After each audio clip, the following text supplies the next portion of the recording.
Pre-nursery cocoa cultivation.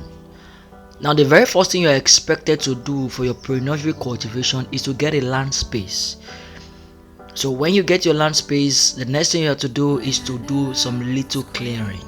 You clear that the surface of the land must be exposed. You can see the clearing is ongoing, and this is the very first thing you need to do before you transfer your seedlings on the field. So after you might have cleared your land, your little space, then you start to plow. You can see that plowing is ongoing. This is because you need the adventitious root of your cocoa to have free movement. So the next thing you need to do is to get your pods ready. Now you can see those pods available. Now I'm trying to break those pods. I need to taste some of them. See, I'm tasting to confirm the sweetness of the cocoa. And don't forget that for cocoa itself is a very good source of vitamin C. So I needed the vitamin C. That was why I was actually tasting it. I didn't want it to waste actually.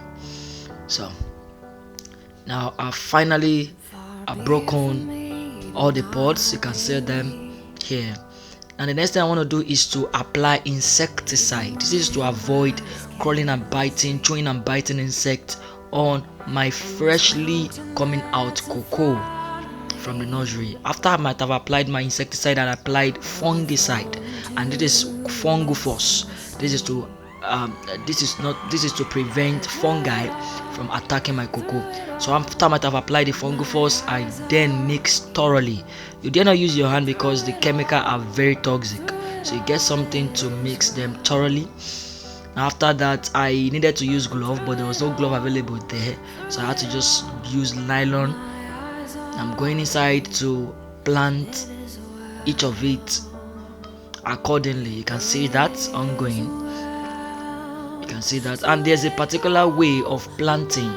The shooting side is where it goes. You make sure that place actually goes straight to the ground, while the other part faces up. I guess you understand what I'm trying to say. You can see that the planting is ongoing. What I was trying to say there is the point that is kind of shooting will be facing the ground, while the leveled part will face up, so as to aid easy growth and fast growth. You can see the planting is ongoing. Left and right, you're trying to fill up the space. It's ongoing. You can see that it's ongoing. The planting is ongoing. You're trying to plant our seed.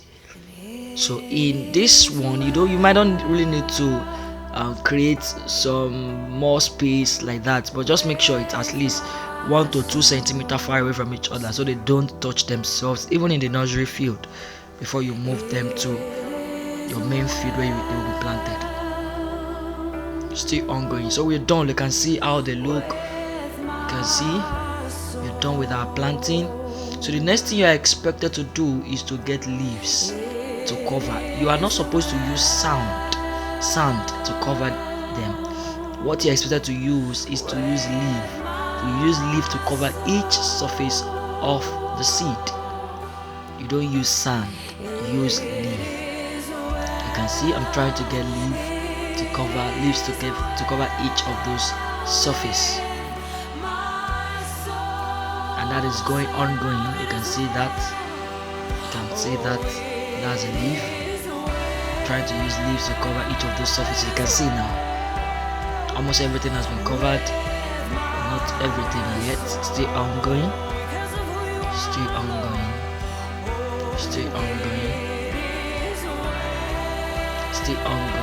You can see the covering is ongoing.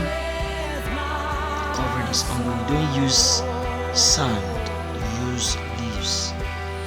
The reason for this is to, number one, to create, to give your seed nutrient, because at the end of the day these leaves are going to decay and it's going to serve as nutrient for your seeds. You can see after you might have covered, then you water thoroughly.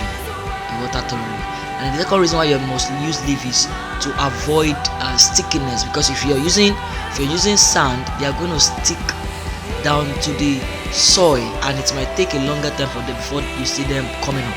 And the very third reason why you have to just use sand, let's see, leaves, is because of the fact that they need to hatch, so they will need little heat. So direct sunlight, when it come on them, it's going to go straight to the seed before it opens, unlike it's being buried in the sand. So it's going to take a longer time before light or heat penetrate inside. So you get that. So you can see it has been covered thoroughly. Thank you very much for watching. Don't forget that your cocoa needs to take 5 to 6 months in the nursery before you transplant on field. Thank you.